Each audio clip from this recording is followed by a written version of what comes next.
What's up mga pre? Ayan, magluluto tayo ngayon ng ulam. Tsaka magsaing na rin tayo. So ayan, i-prepare ko lang yung yung manok. So ayan, ihiwain ko lang to. So ayan mga pre, hinati ko lang. Hindi ko siya inubos lahat na para sa tinula natin. Siyempre yung breast chicken niya is iprito natin yan. Nilagyan ko lang siya ng tinimplahan ko lang siya. Yan, mamaya iprito na natin yan.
So yan mga pre, dito sa kabila magprito tayo ng manok. Kainit na natin ng mantika.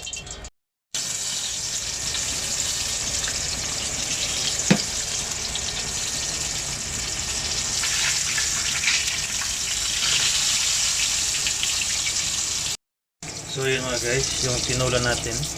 Pag lumambot na mamaya yung yung patatas, iluluto natin yung repolyo. Tapos iprito natin. Alright.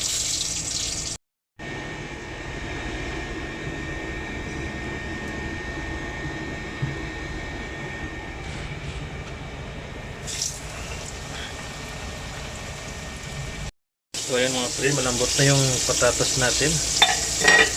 Lalagay na natin yung repolyo.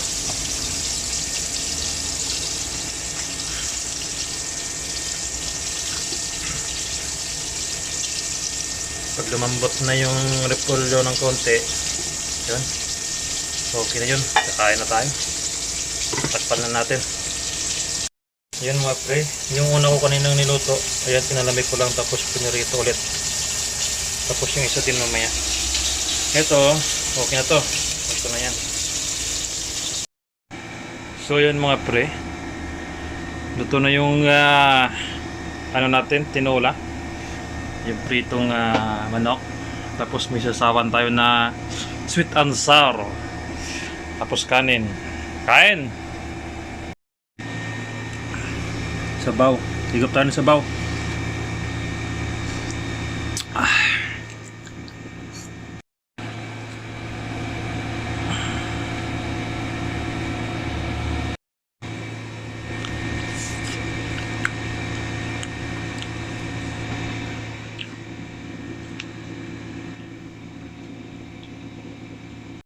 So ayun mga guys, tatapusin ko na lang yung pagkakain ko.